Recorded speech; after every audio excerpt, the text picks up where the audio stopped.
So I will go very quickly through what Tech Bay Area Advocates is for those of you who are new. We are the San Francisco Bay hub of global tech advocates, a private sector-led and pro bono group of over 6,000 tech experts, leaders, and investors in 50 countries. So it's pretty big. There are over 10 hubs under the Global Tech Advocates umbrella, which is on the slide behind me. And we have a few more coming on in 2018. So you can see sort of where we are on the map. And the first and flagship is Tech London Advocates. We also have working groups, as do the others. We just launched Bogota.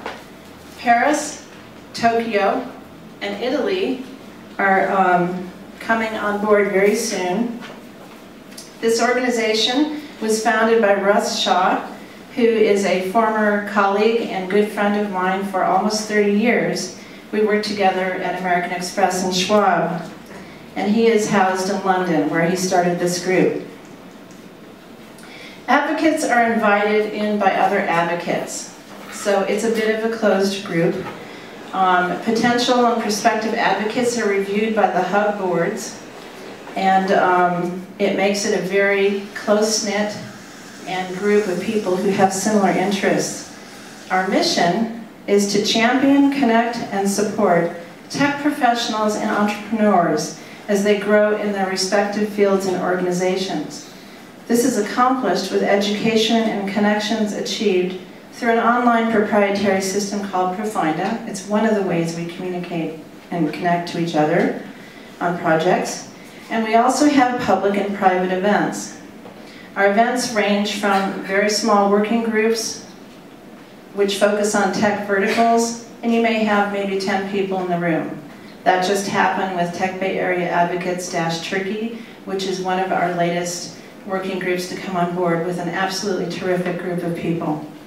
And it's really fun because one of the co-chairs works at Facebook, so we get to go to Facebook. Which is an interesting environment, of course, right now.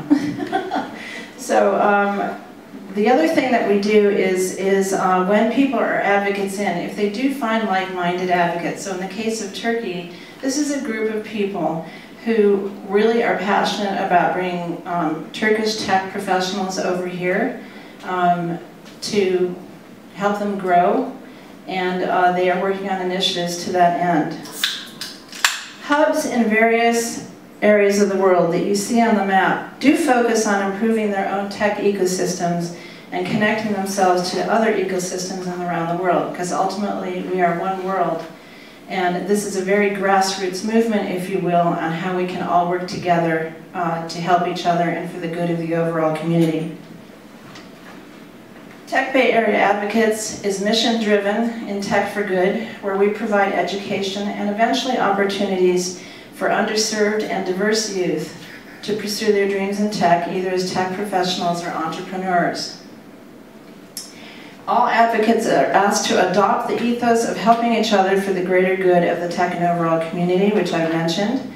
I do want to mention another event that we have coming up, which will be slightly larger and extremely fun, which is going to be in wine country. We have a keynote from Salesforce. Jonathan Miranda is delivering the second of his keynotes, this time on AI with a blockchain tilt. And we have over 21 CXO, meaning C-level and founder panelists. We welcome the 2018 top female funders of the UK. We are so thrilled they're coming. We also have a delegation from Startup Europe who's attending also, who will be meeting in Berkeley the day before, so they are literally driving up and stopping in to be with us on their way to another part of wine country. So there's going to be a lot of energy in the room. We are meeting at a tech hub in the south of the county, so it's a little closer to San Francisco. And the event is timed to be optimal traffic for those of you who decide to come up and be with us, and many are spending the night. The female founders are spending the night, and so is the Startup Europe delegation. We could not be here without a lot of you in the room, and this is my favorite part, which is extreme gratitude to our sponsors. We exist because of you, because of sponsors, donors, grantors, and a very hard-working pro bono board. Some of our board members are here today. And I'm going to ask you to stand up, or I don't even see you guys, but anyway, so we have Daniel, Alan, Ed, and on our advisory board we have Firuze and Brandon. So you can wave, you can throw something at us, you can do whatever you'd like. I think we grab the book. And he's very classy. So hang on a second. Boris. Yes. I want to, hang on a second. I would also like to thank DocuSign and the DocuSign team, who I've come to know very well over the past month, for hosting this event in terms of offering the space, the mics, the AV. This is just terrific to come into this space and be able to just get going. So here's a mic for you. Thank you, Lani. Welcome, consuls. And everyone, welcome to DocuSign. Welcome back to some of you. It's nice to see familiar faces, more and more of you. We absolutely enjoy hosting thought leadership events like this one, especially international thought leadership events, since we're an international company, and also since this one touches on digital transformation, which is our business. So thank you for coming. A few logistical things. The restrooms down the hall to your right. We'll get questions afterwards, I know it. Also, a lot of people ask us, are we okay to tweet out and post on LinkedIn? We love that, absolutely, go ahead. Hashtag DocuSign or @DocuSign. We thank you for that in advance, we really support that. And last but not least, how many here of you are DocuSign customers? Thank you for your business, thank you so much. For those of you who are not, we're happy to offer a 1-year complimentary subscription. It's a $480 value, so if you're interested, come and see Jonathan or me afterwards. We'd be happy to share that with you. So thank you so much, welcome again. Thank you, that's a wonderful offer. We love DocuSign, it makes everything so simple. A special thank you to our sponsors over the past year and going into 2018 and 19. Fmeter is an analytics company run by the developers of the first search engine in Turkey, Firuze and Fethi Gökçe. I hope I didn't butcher your name. Am I getting better? Of course, always. Thank you. If you need any help with analytics or website building, they have another company as well that does that, and they redid our entire website in record time last fall after the fires, which we greatly appreciate, and we're very excited about that. Sonoma Media Investments, so someone will be here very soon. This is a group of private investors which owns the North Bay Business Journal, Argus Courier, and the Press Democrat. And yesterday, only 24 hours ago, the Press Democrat won the 2018 Pulitzer Prize for their coverage of the Sonoma County fires. So there's a lot of excitement going on in the county right now. Salesforce, thank you Brandon, who's in the back, who's on our advisory board, for helping provide sponsorship, a lot of content curation and speakers in 2017 and 18. Pennington Manch, we have James and Maya and Kim there, and I hope I haven't missed anybody. I'm looking around. They have been with Global Tech Advocates from the very beginning, when it was Tech London Advocates, seeing it through, worked very closely with Russ on the licensing agreements. And I remember one afternoon at Pixar, I took James to Pixar with me for a tour of fun things like The Incredibles and Monsters, Inc. And he gave me his vision for Tech Bay Area Advocates in the parking lot. We stood there for an hour, and I really realized how big our organization is going to be very soon, and it is. We in under 18 months have almost 600 on our list. Soma Living Village is not here today. They are actually in Milan at Design Week. Rough, that's really rough, I know. But they are a One World Planet, the only one in North Bay, have won 10, maybe 15 awards for their tech hub in Sonoma County, and they join our list of sponsors and a beginning of a great relationship working with getting startups and scale-ups up there. How many of you would like to have a hot desk or maybe an office up in wine country to go whenever you wanted to? Yeah, that's pretty easy, isn't it? Sonoma State University continues to work very closely with us, as does Stanford and now Berkeley through the delegation coming up in May. But the School of Business, Education, Science, and Technology is continuing to be with us at our May event.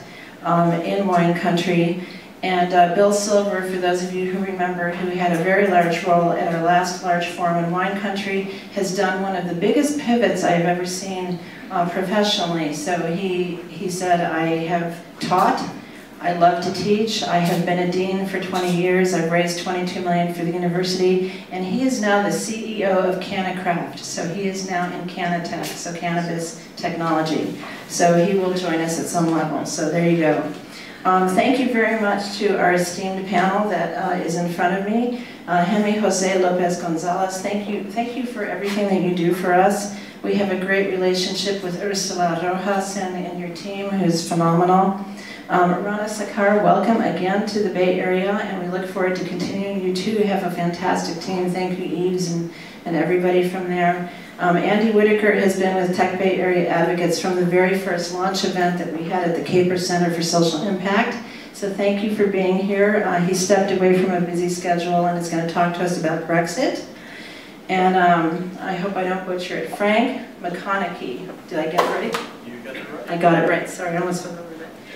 He is the CEO of Ramsey Highlander, which is an ag tech company in Gonzales. Yes. But no relation to Hemi. No. Okay, so he is the voice of the entrepreneur, and it is our fearless leader, Russ in London, who really wanted to make sure that your voice was represented here. So we're happy to do that.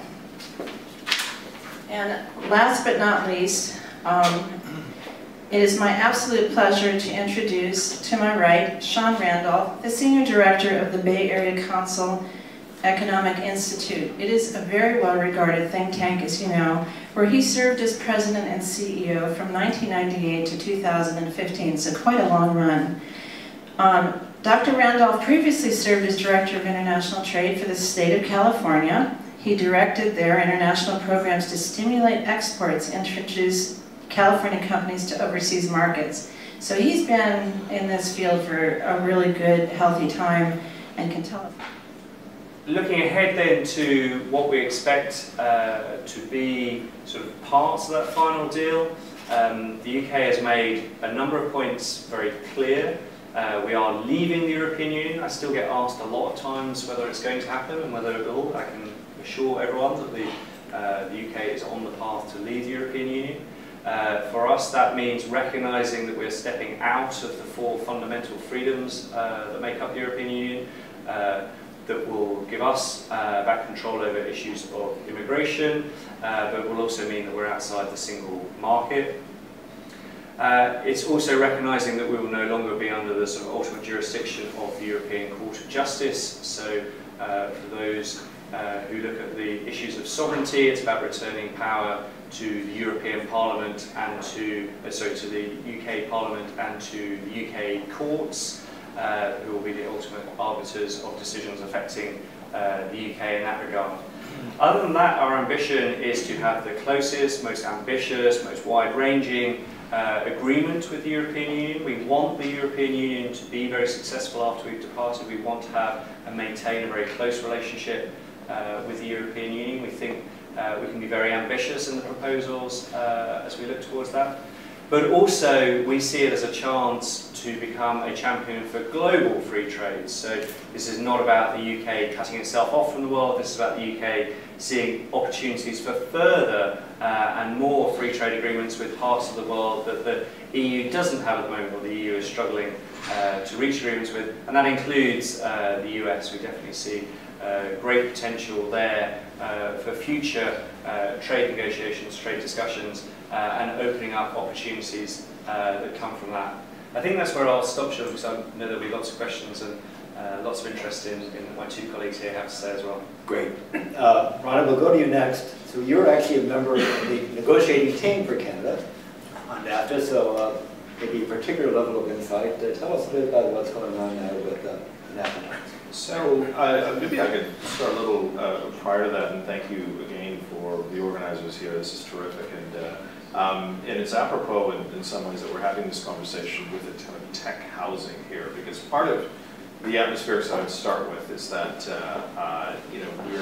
we are, and most of you will acknowledge, and our party too, the fact that we're in the midst of a significant revolution that is changing traditional ways of business, commerce, enterprise, notions of sovereignty, and many of the precursor reasons for why, for instance, the Brexit conversations are happening in the world are very similar to many of the themes that we're seeing, in many of our countries. And it's part of that is that we are all at a moment now we're relitigating the reasons for trade. We're having to make pretty essential arguments about why we do trade.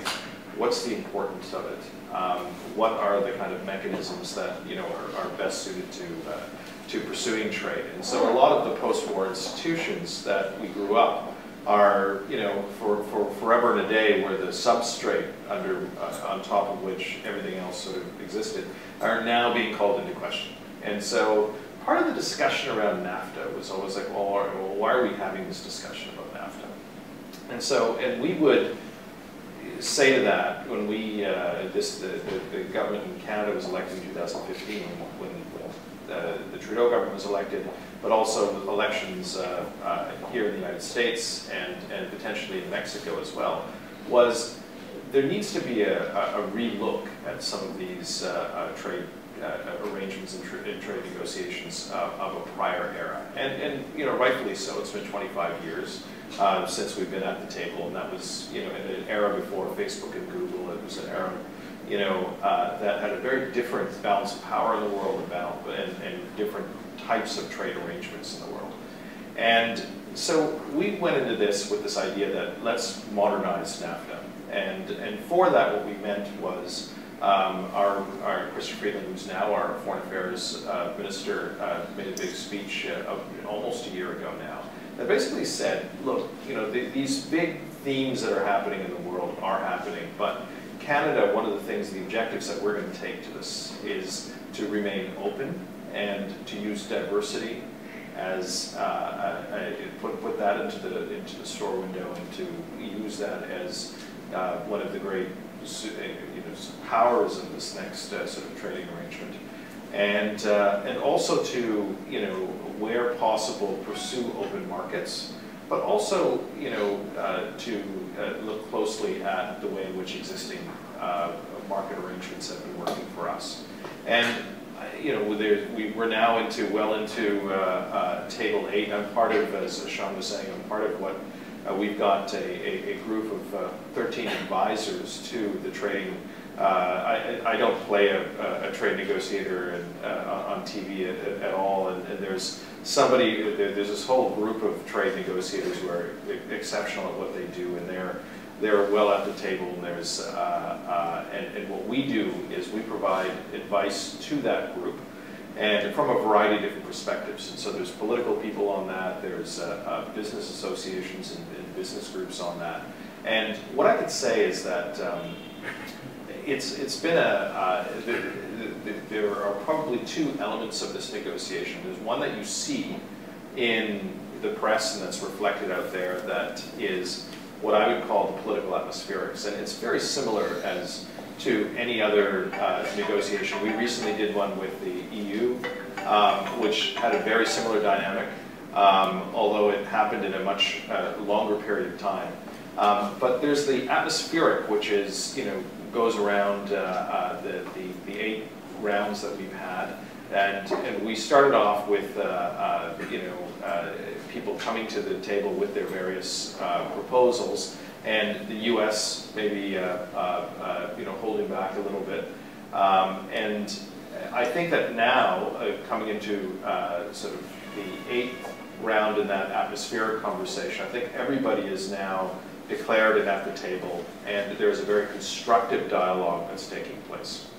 Let me step back. The second part of what's taking place, and I think this is the thing that you don't typically see, and which I've been deeply impressed by, has been the kind of professional level of negotiation that's been taking place. And those professional tables, the 20-odd professional tables that are taking place in the NAFTA conversation, they've been actually making some pretty decent progress. And so I think that what typically happens at this stage in a negotiation, of course, there are some probable deadlines with the Mexican election, with other big events that might condition the conversation. But then you start to see these two conversations start to converge. And we're hopeful. I mean, there's 4 or 5, and we can get into them. Some major topics that are always in any negotiation going to be difficult. But with the right will and with the right atmospheres at that table, I think we might be able to see progress. I'll leave it at that. Great. Gavin. Yes. Mexico. Thank you very much. Sean, Lani, thank you very much for the invitation. It's a pleasure to be with my colleagues and my friends. It's a great opportunity. So, well, let me share with you. I remember that I got an invitation to be a speaker at the World Affairs Council. It's 9th of November of 2016. And I asked my capital city if that was a good idea, and they told me, yes, of course, go ahead, it's going to be okay, perfect.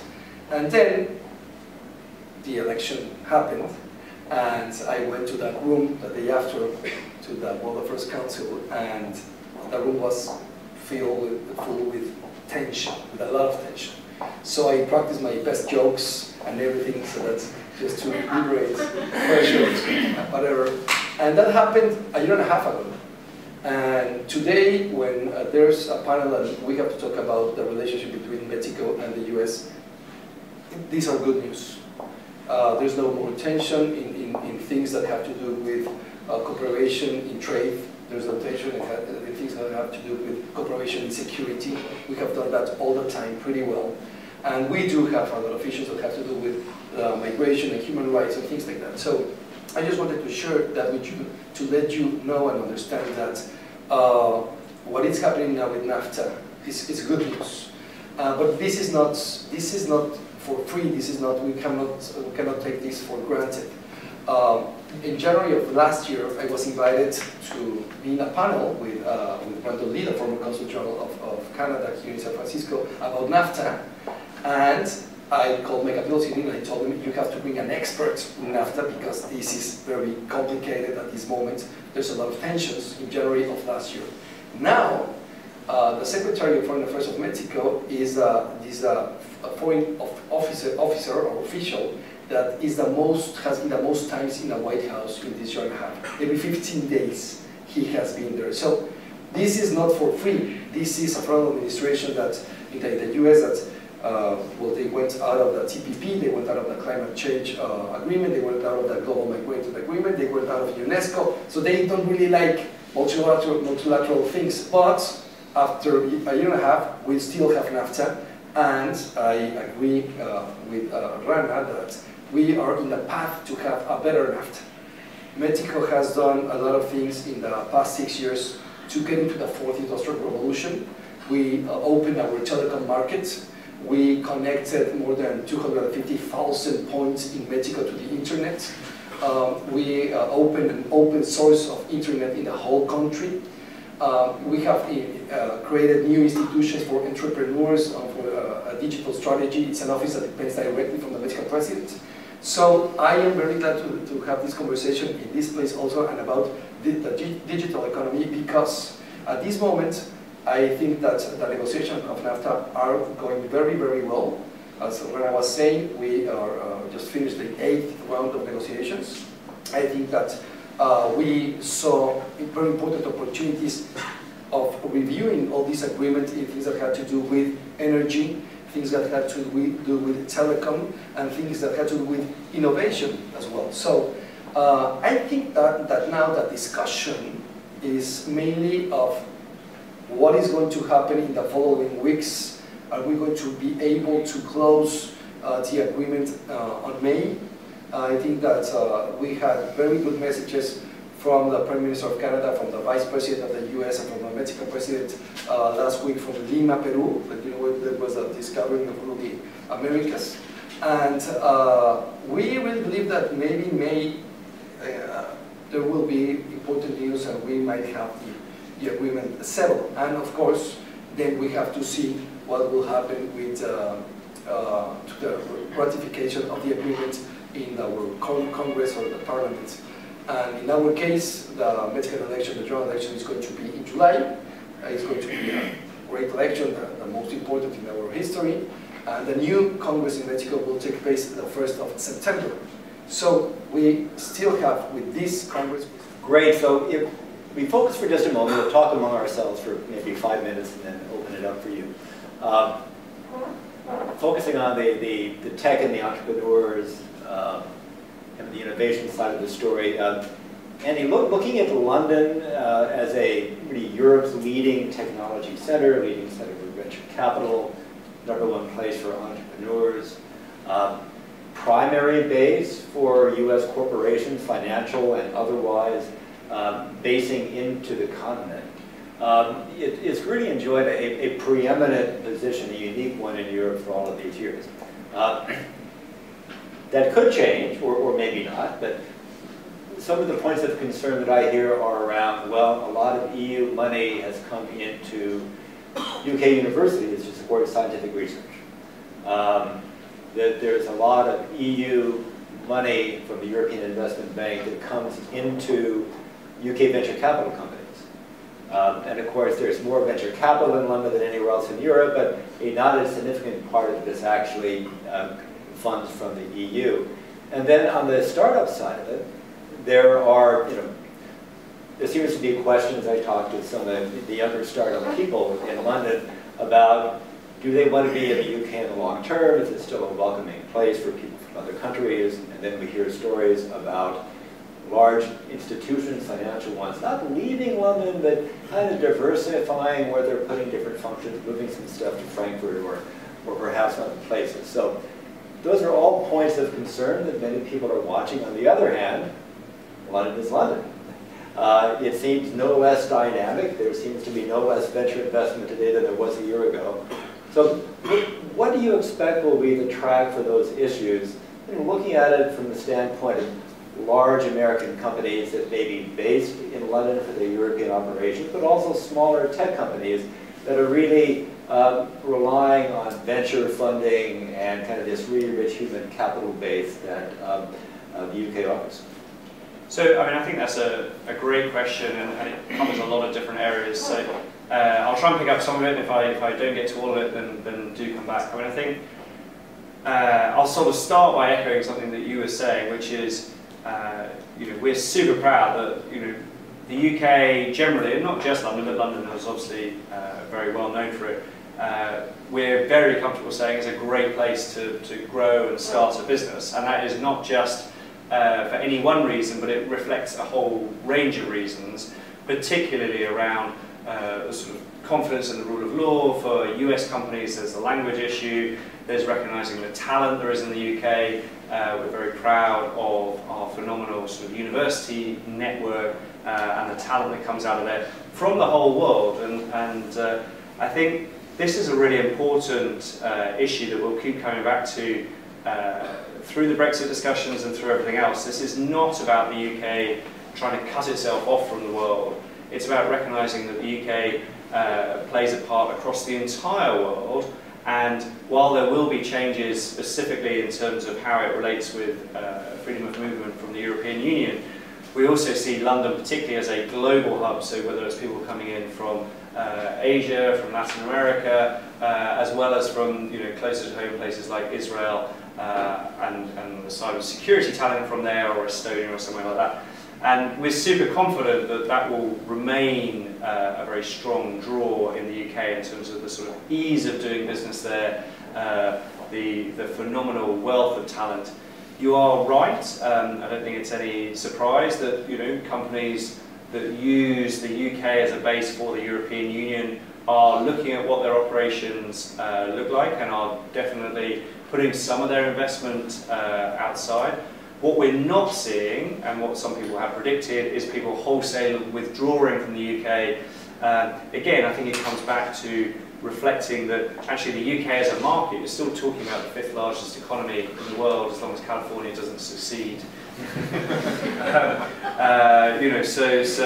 We're talking about a big market generally. You're talking about a very digitally savvy population. I think the UK per capita of the big countries in the world is at one of the highest levels of sort of digital saturation. People using online businesses, people shopping online, people being very comfortable operating online, which again goes back to, well, why is this a great place if you're a tech entrepreneur? it's really interesting. I've just come from a conversation this morning where we were talking about cybersecurity and the experience and expertise that we've got in UK companies, but also recognising for them that actually if they want to be a global player, they do need to be thinking right from the outset, how do you get a footprint not just in the UK, but globally as well. And I think that's where we look ahead, and what we on the UK side must get right as we leave the European Union is absolutely making sure that we remain incredibly open to the world, both for trade and investment flows, and retain both being a great place to do business and a sort of global magnet for talent. And those are the big ones that we have to get right, but they are absolutely at top of mind for our negotiators, for the Prime Minister. She's been very clear on this right from the outset, that we have to continue to be a global magnet, and we have to continue to invest and support in innovation and technology. The final thing I'm going to say, which we have just launched, or relatively recently, our industrial strategy, which is not about trying to sort of pick individual winners, but it's about identifying. We've identified 4 what we call grand challenges of how the world is going to change over the next 20 years, and recognising that government with civil society and crucially with business needs to come together to address some of these challenges. I think what Rana was talking about in terms of the sort of revolution that we're going through is very real. And government's got to do its part to keep up and make sure that the regulatory and legislative environment gets that right balance between supporting innovation, but also bringing the population along with it, and recognising that we need to make sure that the benefits of technological change are spread very broadly, and people wherever they are, either geographically or on the income level or on the education level or whatever distinction you might want to use, are all seeing the benefits. And when we talk about these 4 grand challenges, they are, first of all, around AI and data, the sort of transition to an economy based on artificial intelligence, where artificial intelligence is a very big player. Secondly, is around future of mobility, so all the different aspects of transport you can think of, but particularly, obviously, people are focused on autonomous cars and what that might do to smart cities and city design. The third area is around recognising that we've got ageing societies, particularly in the UK and some of the other sort of mature economies of the world. So how does healthcare change as we go ahead? And then finally, it's recognising the sort of clean growth agenda. So obviously the UK is going to invest very heavily in supporting clean technologies. We're a leading player in the offshore wind environment, for example. And we think getting these things right, having those discussions, not just in a very narrow sense, but broadly, need to happen as we watch these changes come through. Great, thanks very much. Rana and Gemi, keeping on this entrepreneurial focus for a moment, I think of things that would affect young businesses, especially in technology. I think of IP protection, cross-border movement of data, and of course there's all the supply chain issues that are involved in NAFTA. So you both mentioned modernizing NAFTA. So could you say something about what modernizing NAFTA means in terms of things that were really not on the table 25 years ago, or were perhaps addressed 25 years ago, and we have a different kind of technology economy now than we did then? So where do you see the negotiations going in terms of modernization and technology, and would invite you to jump in on this too, Frank. Just briefly on that, in a way, I identified with many of Andy's comments. I was just thinking back to about 20 years ago. I used to be on stages in London talking about the tech ecosystem in London and what actually made that place great.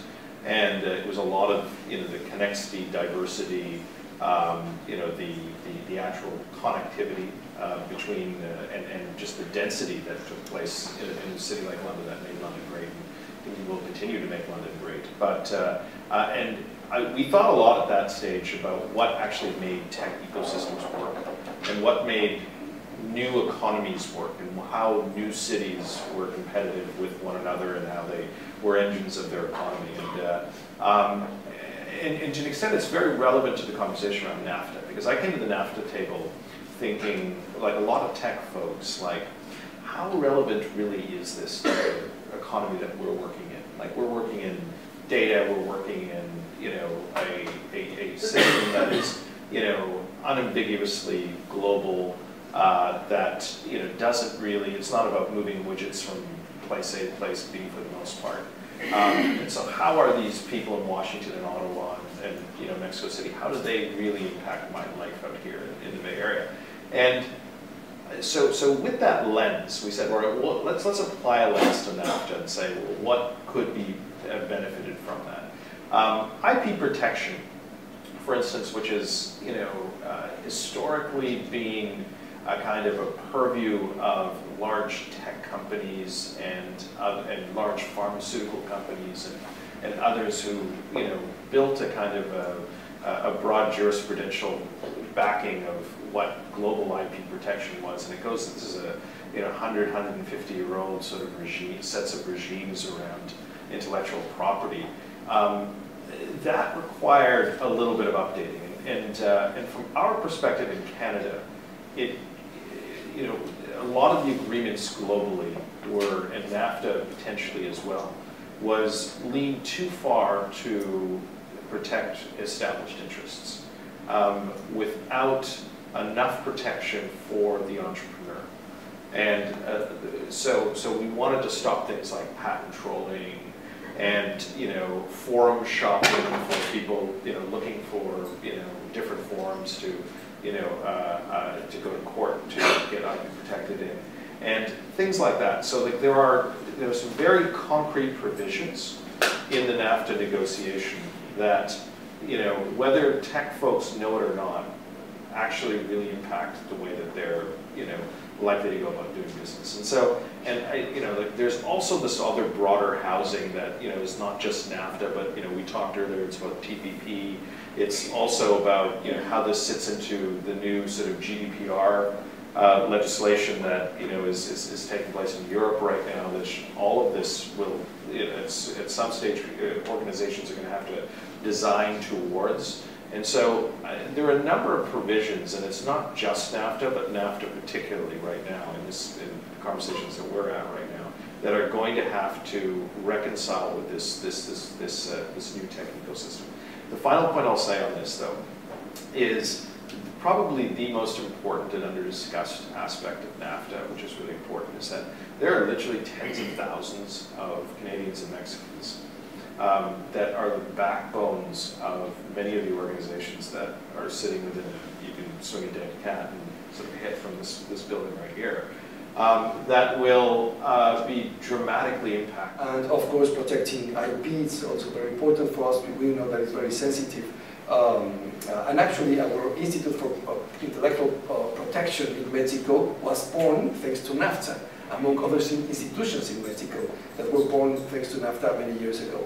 And the other thing that I would like to share in this new philosophy is that, and what the things that are going on and happening is that, for example, thanks to the open trade that we have now in some issues like telecom in Mexico now, Carlos Slim is not the richest man in the world since some years ago, but that is because we opened our telecom market.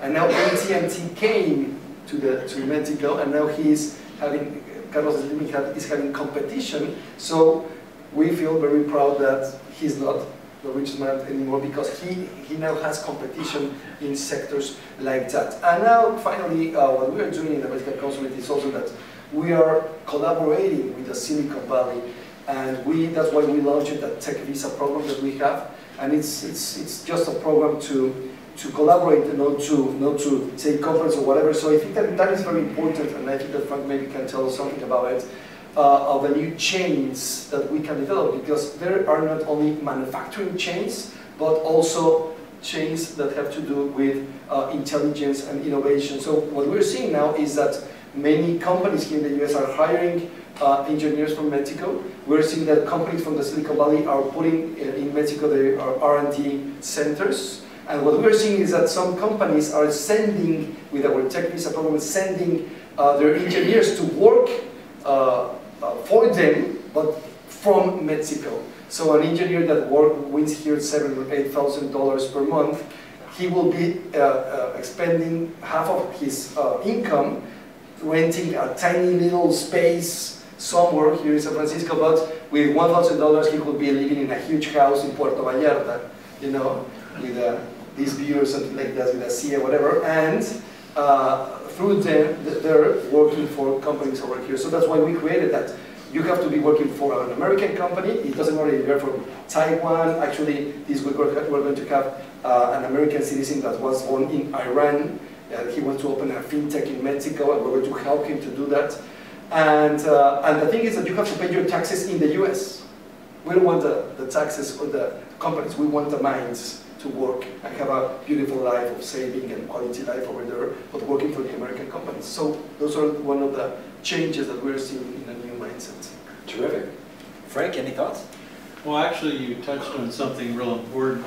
Companies like mine were developing a lot of automation and robotics in the area of mechanization to harvest crops. And what we need are the programmers to write the code. And I would definitely be looking for someone maybe living in Guadalajara that I can contract to simply do what I need done. And it would be a lot cheaper for me, to be honest with you, than paying a tech worker up here with the wages demand that come out of Silicon Valley are scary for a company like mine. And the cost of housing is scary. Even where I live in the Salinas Valley, we have a lack of housing and it's very expensive. For the migrant farm workers down there, it's crazy. Companies like Tenemer and Anil have actually built cities of 800 units housing for their H-2A workers. So they bring them in, they pay for their transportation, they house them, they give them food to live, and the housing is brand new. I mean, I would live in one of those houses. And in local populations that wants to go work for like Tenemer and Anil, they would pay $197 a month to get one of the units. Other companies that come on board, like the Nunez's and the Rodriguez's that own Foxy Foods, you used to see that label too. They're building these type of communities now for their workers. So if we can bring people up or people down, we need to house them. We need to have them be part of the community. They do go out in the community. They do shop for clothes and food and so forth. Many years ago, I used to tell people about the farm worker. I don't know how many people in this room know it, but an average strawberry picker that works for a company called Driscoll's, which is the biggest in the world, he's making $35 an hour picking strawberries. Now, some people think they're only out there making a minimum wage. So they're highly paid, they're highly motivated to come up and work, yet we can't get our own domestic kids or young workers to go out there, even out the unemployment lines, to go work for a wage that they've never earned before anyway. So it's very tough, so we need to bring the people in. For me, I want to outsource.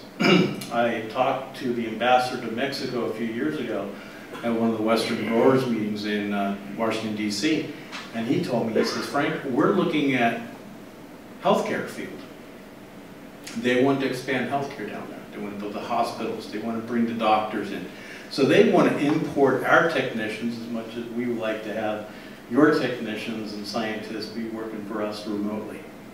I have a nephew that just graduated medical school, and he's already frustrated practicing medicine here in California. He's looking to get out of the state.